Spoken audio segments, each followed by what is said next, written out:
जमायचा हरामखोर तो कसल्या असली पैदा झाली एक खडतूस गृहमंत्री आपल्याला लाभलेला आहे. अत्यंत लाल घोटे करणारा उपमुख्यमंत्री पद मिळालं. देवेंद्र फडणवीस हे अर्धवट ज्ञानी आहे. मुळात संपूर्ण भाजपात हा अर्धवट ज्ञानी. त्यांच्या गुडघ्यात सुद्धा मेंदू नाही. की कुठल्याही राज्यकर्त्यांनी राजकीय नेत्यांनी मीच येणार ही भूमिका घेऊन जनतेला गृहीत धरायचं नसतं. इथं गृहीत धरण्याच्या संबंधीचा आणि त्याच्यात थोडासा दर्फ आहे अशी भावना लोकांच्या झाली. अनेक राजकीय पक्षाचे लोक मला टार्गेट करतात, माझ्यावर उलटसुलट बोलतात. मी कधी त्याच्यावर प्रतिक्रिया देत नाही. का प्रतिक्रिया देत नाही?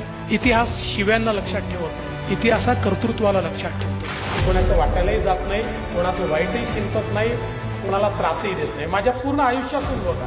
पण कुठेतरी आई तुळजा भवानीचा आशीर्वाद आहे, पांडुरंगाचा आशीर्वाद आहे, आपल्याशी खाजवलं की सत्यानाश झाला म्हणून समजा.